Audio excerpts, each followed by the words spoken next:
Jain student, today we are going to discuss the objective of budget in the chapter government budget and the economy. The first point we already discussed the redistribution of income and wealth. Now second point, what is the reallocations of resources? The reallocation of resources in a manner such that there is a balance between the goal of the profit and the maximizations and the social welfare. Means government use budgetary policy to allocate resources. Government can influence allocations of the resources by influencing the market mechanism through the tax subsidy direct participation in the product. Means हम ये कह सकते हैं relocation of resources इस तरह होना चाहिए, balance होना चाहिए गोल और प्रॉफिट मैक्सिमाइजेशन में और सोशल वेलफेयर में। और government look after the budgetary policy को भी देखना चाहिए रिसोर्सेज को and influence the allocations by influencing the market mechanism, tax, subsidy, and direct participation. So, in the other word, we can say that the primary objective of the government budget to allocate the resources in the best possible way, so to secure the proper balance between the social, economic goal of public welfare and profit maximization respectively.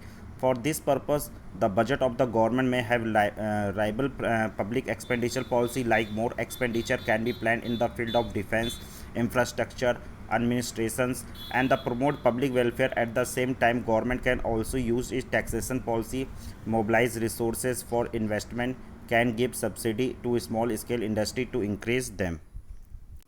Next, economic stability.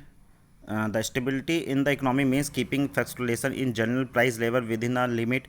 The government of the country always committed to save the economy from a business cycles, and government is the tools to prevent the economy from inflation and deflation and to maintain the economic stability. Government can bring the stability in economic avoiding the fluctuation in price through the in tax and the expenditure. Government can also use tax and subsidy to influence the personal disposal income, bring down stability in the country. So in case inflation, government can reduce the own expenditure, increase tax. In case of deflation, government can give tax concession, increase expenditure to leave the more disposal income in the hand of the people. And in other word, we can say that the economic stability on one of the important objective of the budgetary policy of the government. Means economic stability एक बहुत ही important objective है budgetary policy of the government. Policy of surplus और deficits budgeting is adopt as when the government की is required to control the inflations and deflations. So during the period of dispersions, the government adopt the policy of deficit budgeting.